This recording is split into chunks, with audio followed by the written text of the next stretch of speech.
1월 28일, 일본 여야당은 코로나19로 피해를 입은 사업자를 지원하는 방안을 담아 코로나19 등 대책의 특별조치법 개정안에 합의했으며 2월 3일 국회 통과 후 시행을 앞두고 있습니다.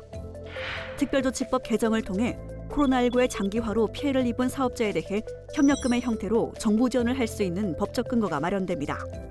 일본 정부는 작년 12월 일일 신규 확진자 수가 5천여 명에 육박하는 등 코로나19 3차 대유행 국면이 지속됨에 따라 1월 7일 도쿄, 카나가와, 사이타마, 치바 등 4곳을 국가 긴급사태 대상 지역으로 지정한 바 있으며 1월 13일 기준 11개로 지역을 확대했습니다.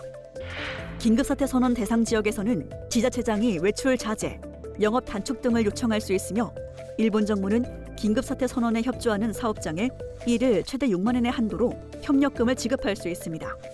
주류 음식업자들과 거래하는 사업자들이 일정 조건을 충족할 경우 최대 40만 엔의 일시금이 지급됩니다. 특별조치법이 국회를 통과함에 따라 손실보전금 지급이 본격화되고 향후 추가 재정 지원도 가능해질 것으로 보이나 협력금 지급의 형평성 및 과태료의 실효성 여부 등으로 인해 향후 정책의 수정 가능성도 상존합니다.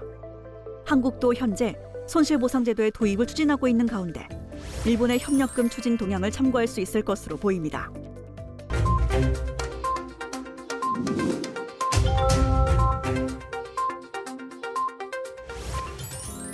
중국은 인구 대이동이 이루어지는 춘절을 앞두고 지역 간 이동 축소, 농촌 지역 방역 강화에 초점을 맞춘 다양한 코로나19 방역 정책을 마련했습니다.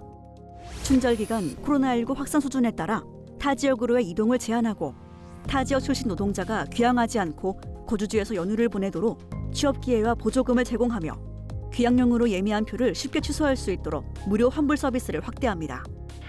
농촌 지역에서는 귀향 전 7일 내에 음성 판정을 받은 이들에게만 귀향을 허용하고 모임 인원수를 50명 이하로 제한하였으며 핵산 검사, 의심 환자 보고 접촉자 파악 등이 특정 시간 내에 완료되도록 규정해 신속한 방역이 이루어지도록 하였습니다.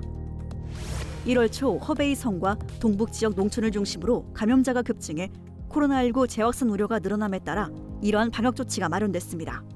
작년에 재확산 사례는 베이징, 칭다오 등 도시 지역에서 발생한 경우가 많았으나 이번에는 농촌 지역에서 감염이 확산됨으로써 농촌이 방역에 취약함을 보여줍니다.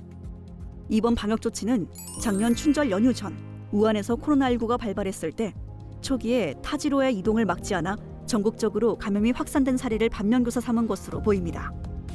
해당 조치로 춘절 대이동을 전면적으로 막기는 어렵겠지만 일부 이동이 줄어들어 감염 확산 저지에 기여할 것으로 보입니다.